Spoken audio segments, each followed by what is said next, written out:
ये कहानियां केवल मनोरंजन के लिए बनाई गई है। इनका किसी भी धर्म, जाति या व्यक्ति से कोई संबंध नहीं है। कृपया इन्हें एक काल्पनिक कहानी के रूप में देखें। डार्लिंग, मैं जब भी तुम्हारे साथ होती हूँ तो ऐसा लगता है कि मैं जिंदा हूँ, वरना घर में सबके होने के बावजूद भी मैं खुद को अकेला महसूस करती हूँ। तुम्हारे बिना मेरा भी कुछ ऐसा ही हाल है।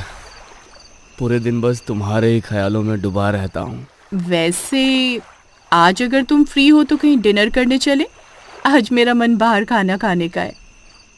हाँ, क्यों नहीं। बताओ कौन से रेस्टोरेंट में जाना पसंद करोगी? सुभाष सुप्रिया को एक मशहूर रेस्टोरेंट ले गया जहां उसने अच्छा खासा खर्च किया, लेकिन सुभाष के लिए पैसों से ज्यादा अहमियत सुप्रिया की थी। डिनर के बाद सुभाष ने उसे घर ड्रॉप किया और वापस लौट रहा था। तभी उसकी नजर रास्ते के किनारे खड़े एक आदमी पर पड़ी जो आती जाती गाड़ियों से मदद मांग रहा था। सुभाष ने उसकी मदद के लिए गाड़ी रोकी ही थी कि वो आदमी दौड़कर सुभाष के करीब आया। भाई साहब, अगर आप मुझे थोड़ी दूर तक छोड़ देंगे तो आपकी बड़ी मेहरबानी होगी। मुझे समय पर वहां पहुंचना बहुत ज़रूरी है। अब ठीक है, बैठ जाओ। सुभाष के इतना कहते ही वो आदमी झट से कार के अंदर बैठ गया। उसकी आंखों में एक अजीब सा डर नजर आ रहा था और चेहरा पसीने से तरबतर हो चुका था।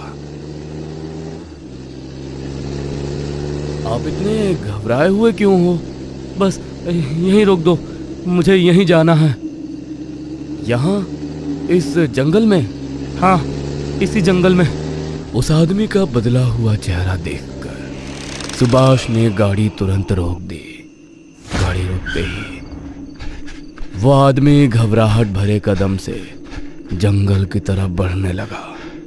वही कुछ ही दूरी पर एक तांत्रिक भी खड़ा था, जिसके साथ मिलकर वो आदमी अंधेरे में कहीं गायब हो गया। जरूर कुछ तो गड़बड़ है। हाँ, सुभाष ने उनका पीछा किया और कुछ दूर चलने के बाद उसने देखा कि तांत्रिक ने उस आदमी को एक गोल घेरे के अंदर बिठाया हुआ था और खुद कुछ तंत्र मंत्र बड़बड़ा रहा था। शांत रहो, अपनी जगह से मत हिलना, वरना अनर्थ हो जाएगा। अगर आज तुमने ये विधि पूरी कर ली तो आज से तुम्हारी जिंदगी बदल जाएगी। तांत्रिक ने सख्त आवाज में आदमी को मंत्र दोहराने का आदेश दिया। वह आदमी योग मुद्रा में बैठकर लगातार वही मंत्र दोहराता रहा। समय बीतते के साथ उसके शरीर पर कीड़े रेंगने लगे जो उसका खून चूस रहे थे। दर्द से उसका चेहरा पीला पड़ चुका था, पर फिर भी वह मजबूर था, क्योंकि उससे कहा गया था कि सिद्धि पूरी होने तक अपनी जगह से हिलना नहीं है। कुछ देर बाद तांत्रिक ने एक पुराना पिंजरा खोला। उसमें से एक चमगादड़ निकालकर उसने जमीन पर छोड़ दिया। चमगादड़ अपने पंख फड़फड़ाते हुए अंधेरे में घूमने लगा। बस अब थोड़ी देर और सह लो, ये खेल अपने आखिरी पड़ाव पर है। मैं गुफा के अंतिम विधि के लिए जा रहा हूं। चाहे कुछ भी हो जाए, तुम सिद्धि को बीच में नहीं छोड़ना। इतना कहकर तांत्रिक गुफा के अंदर चला गया। कैसी बेवकूफी है, इतने दर्द में है फिर भी वहीं बैठा हुआ है। सुभाष को ये बात और भी अजीब लग रही थी। कैसे कोई इंसान इतना दर्द सह सकता है? और तभी वो आदमी दर्द से कराहते हुए कांपने लगा।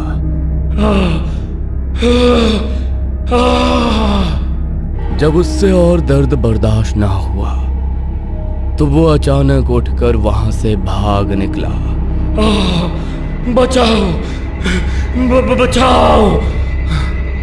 तभी गुफा के अंदर से तांत्रिक तेज कदमों से बाहर आया। बेवकूफ, वापस आ जा, वरना तेरा अंजाम अच्छा नहीं होगा। अगर ये बेवकूफ आखिरी पड़ाव पूरा कर लेता तो इसकी जिंदगी बदल जाती। ये बूढ़ा तो उस आदमी से भी ज्यादा बेवकूफ लगता है। भला ऐसा करने से किसी की जिंदगी कैसे बदल सकती है? मैं तुम्हारे सारे सवालों का जवाब दे सकता हूं, लेकिन उससे पहले हिम्मत दिखाकर मेरे सामने तो आओ। छुपने का कोई फायदा नहीं, मैं तुम्हें देख सकता हूं। बाहर आ जाओ। तांत्रिक की बात सुनकर सुभाष हैरान रह गया और पेड़ के पीछे से निकलकर तांत्रिक के सामने आ गया। इतनी दूर से मेरे मन की बात आपको कैसे पता चली? क्योंकि जो सिद्धि वो आदमी प्राप्त करना चाहता था, मैं उसे 20 साल पहले ही हासिल कर चुका हूं। मतलब उस सिद्धि के जरिए इंसान किसी के मन की बात भी जान सकता है?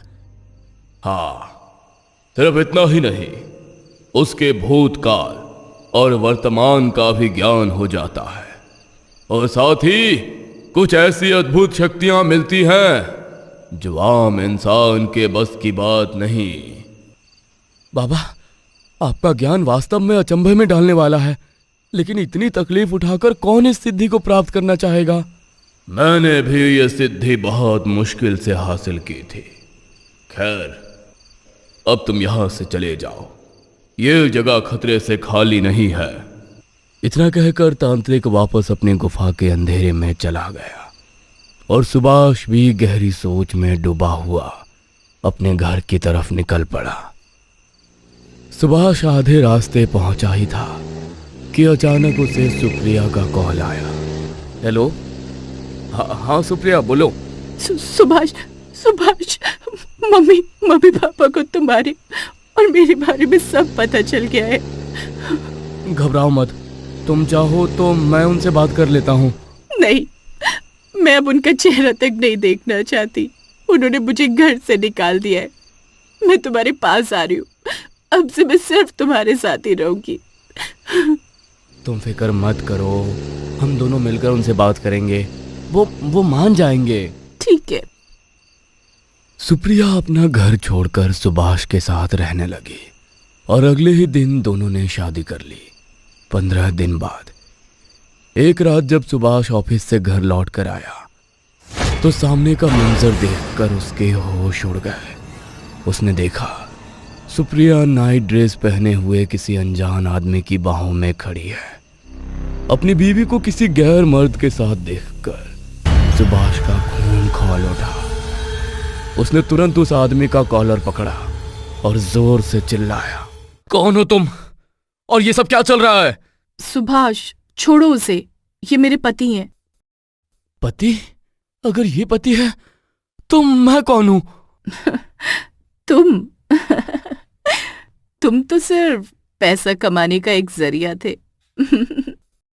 तुम्हें शर्म नहीं आती मेरे ही घर में इस तरह किसी गैर मर्द के साथ अय्याशी करते हुए? तुम्हें जो कहना है कोर्ट में जाकर कहना। अब ये सब मेरा हो चुका है। तुम यहाँ रहना चाहो तो रह सकते हो, पर 2-3 दिन से ज्यादा नहीं। क्या बकवास कर रही हो? अरे दामाद जी, आप लोग यहाँ? दामाद जी, आप इस घर के मालिक नहीं रहे। अरे इन सब पर सिर्फ हमारी बेटी का हक है। मतलब तुम सब मिले हुए थे? तुम्हारा घर छोड़कर आना वो सब एक नाटक था? हाँ, बिल्कुल सही समझे।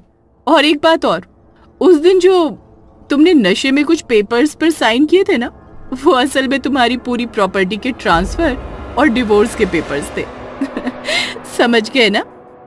अब ज्यादा होशियारी करोगे तो अच्छा नहीं होगा। निकल जाओ यहाँ से। अपनी बीवी की बात सुनकर सुभाष उसी समय घर से निकल गया। वो बार बार सिर्फ एक ही बात सोच रहा था, क्या कुछ नहीं किया मैंने उस खुदगर्ज औरत के लिए? अपने माँ बाप के खिलाफ जाकर उससे शादी की और उसने मेरे प्यार का फायदा उठाया। जो भी उसके साथ मिला है मैं किसी को नहीं छोड़ूंगा। एक दिन सबसे हिसाब लूंगा। सुभाष को अपनी की हुई गलतियों का पछतावा हो रहा था, लेकिन उस वक्त वो मजबूर और बेबस था। वो चाहकर भी सुप्रिया का कुछ भी नहीं बिगाड़ सकता था। लेकिन अगले ही पल वह मन में ठान लेता है कि किसी भी तरह अपने घर फिर से हासिल करेगा। और इस काम के लिए उसे एक आदमी का ख्याल आया जो इस वक्त उसकी मदद कर सकता था। वही तांत्रिक जो उस दिन जंगल में मिला था। जब सुभाष वहां पहुंचा तो तांत्रिक अपनी आंखें बंद किए हुए बैठा हुआ था। जैसे ही सुभाष ने गुफा के अंदर कदम रखा, तांत्रिक ने सुभाष से कहा, मैं जानता था एक दिन तुम जरूर मेरे पास आओगे। बाबा, मैं बर्बाद हो गया। उस लड़की ने और उसके पूरे परिवार ने मिलकर मुझे फंसा दिया है। मैं सब जानता हूं। उस लड़की का तुम्हारे इतनी जल्दी करीब आना सब एक सोची समझी चाल थी। तुम बस उसके खेल का एक मोहरा थे सुभाष। बाबा, मैं वो सिद्धि करना चाहता हूं जो उस दिन आपने मुझे बताई थी। मैं जानता हूं इस वक्त तुम बदले की आग में झुलस रहे हो, लेकिन सुभाष याद रखना, जल्दबाजी में लिया हुआ फैसला कभी कभी मौत का भी कारण बन जाता है। जो कष्ट मैं अभी सह रहा हूं ना बाबा, वो मौत से भी ज्यादा दुखदायक है। सुभाष ने सिद्धि पाने का पक्का संकल्प कर लिया था। अगले ही पल तांत्रिक के कहे अनुसार सुभाष ने काले रंग की धोती पहनी, माथे पर बड़ा तिलक लगाया। इसके बाद तांत्रिक ने उसके पूरे शरीर पर भस्म मल दी। फिर उससे योग मुद्रा में बैठने को कहा गया। तांत्रिक ने अपने खुरदुरे हाथों से एक पुरानी काले रंग की किताब निकाली। सुभाष, इस किताब के अंदर वो मंत्र लिखे हैं जो तुम्हें नरभक्षी सिद्धि तक ले जाएंगे। लेकिन याद रखना, जब तक मैं ना कहूं तब तक तुम्हें हर रात मंत्रों का उच्चारण करना होगा। और एक बात का सख्त ध्यान देना, जब भी तुम मंत्रों का उच्चारण करने बैठोगे उसे कभी भी अधूरा मत छोड़ना। अगर उच्चारण अधूरा छोड़ा तो तुम्हारी आत्मा धर्म के दलदल में फंस जाएगी और फिर ना तो तुम जीवित रहोगे, ना ही मृत्यु तुम्हें अपनाएगी। जी बाबा। तांत्रिक ने मंत्र उच्चारण शुरू कर दिया और जंगल से एक भयंकर गूंज उठने लगी। वही चमगादड़ भी अपने पिंजरे में जोर से फड़फड़ाने लगी और सुभाष के दिल की धड़कनें भी मंत्र की तरह तेज होने लगी। इसके आगे का रास्ता तुम्हें अकेले ही तय करना होगा सुभाष। बिल्कुल भी घबराना मत। मैं यहीं गुफा के अंदर क्रिया करने जा रहा हूं। सुभाष को अब अकेले ही मंत्रोच्चारण करना था। कुछ देर तक सब कुछ ठीक था, लेकिन अचानक उसे डर का एहसास होने लगा। उसके शरीर पर अजीब सा बोझ महसूस होने लगा। फिर एक पल में ही उसके हाथों, पैरों और गलों पर तरह तरह के कीड़े रेंगने लगे। उन कीड़ों की ठंडी चिपचिपी चाल से सुभाष को घिन आ रही थी। ये क्या रेंग रहे हैं मुझ पर? बाबा ने इस बारे में कुछ नहीं बताया था। ये मुसीबत कैसी है? सुभाष ने धीरे से अपनी नजर झुकाई और तुरंत उसका तन कांप उठा। उसने देखा कि उसके पूरे शरीर पर सैकड़ों काले रंग की जोंक रेंग रही थी, जो उसकी त्वचा से लहू चूस रही थी। तेज जलन, चुभन और दर्द के कारण सुभाष की सांसें फूलने लगी। पैरों में कमजोरी सी आने लगी। लेकिन बदले की आग ने उसके अंदर एक अजीब सा जुनून भर दिया था। उसने अपने दांत भींच लिए और दर्द के बावजूद बिना रुके मंत्रों का उच्चारण करता रहा। तभी अचानक उसके सामने रखा जलता हुआ होमकुंड जोर से भभक उठा। आग की भयानक लपटें ऊपर उछलकर सुभाष के चेहरे तक पहुंच गईं, जिससे उसकी त्वचा जल गई। मैं पीछे नहीं हटूंगा। होमकुंड की आग की लपटें एक अजीब सा रूप लेने लगी। और उसमें से धीरे धीरे एक साया निकलने लगा, जिसकी आंखें अंगारों की तरह तप रही थी और मुंह से गुर्राने की आवाज निकल रही थी। सुभाष जानता था कि कोई शक्ति उसे रोकने की कोशिश कर रही है, इसलिए वो चुपचाप दर्द और डर सब सह रहा था, क्योंकि उससे पता था अगर उसने आंखें खोल दी तो पूरा उच्चारण बेकार हो जाएगा और उसे दोबारा शुरू करना पड़ेगा। इसीलिए सुभाष वहीं योग मुद्रा में बैठा रहा। तभी अचानक उसके कान के पास धीमी धीमी आवाजें गूंजने लगी। कभी किसी औरत के दिलों को चीर देने वाली रोने की आवाज, तो कभी किसी बच्चे के चीखने चिल्लाने की चीख, और कभी ऐसा महसूस होता जैसे कोई भयानक रूह हो उसके कान के पास से भरी हुई फुफकार मार रही हो। सुभाष के पूरे बदन से पसीना बहने लगा। उसकी सांसें तेज हो गई थी, लेकिन उसने आंख नहीं खोली। उसे तांत्रिक की कही बात याद थी, जब तक मैं तुम्हें खुद ना रोक दूं तब तक मंत्र उच्चारण तोड़ना मत। यह सिलसिला ऐसे ही कई दिनों तक चलता रहा और फिर आई वह अमावस्या की भयानक आखिरी रात। उस रात सुभाष पहले से भी ज्यादा गंभीर और कठोर मन से मंत्र उच्चारण कर रहा था। अचानक उसके चारों तरफ अजीब साए उसके इर्द गिर्द घूमने लगे, जैसे सुभाष की रूह को अपनी तरफ खींचने की कोशिश कर रहे हो।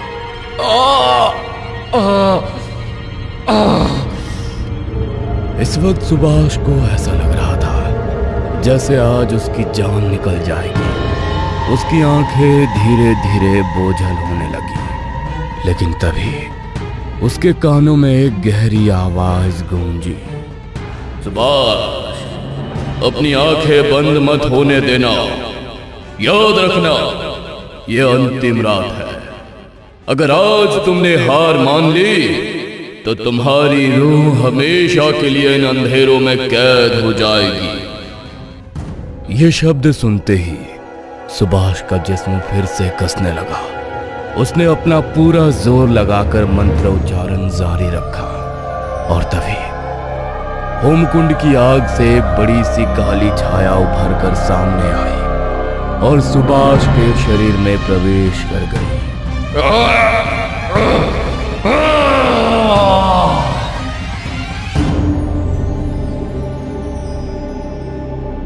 हेलो दोस्तों, हमारे चैनल की लेटेस्ट वीडियोस और सभी अपडेट्स के लिए हमें फेसबुक और इंस्टाग्राम पर जरूर फॉलो करें। इस कहानी का अगला हिस्सा देखने के लिए हमारे साथ जुड़े रहिए और अगर आप चैनल पर नए हैं तो चैनल को जरूर सब्सक्राइब करें।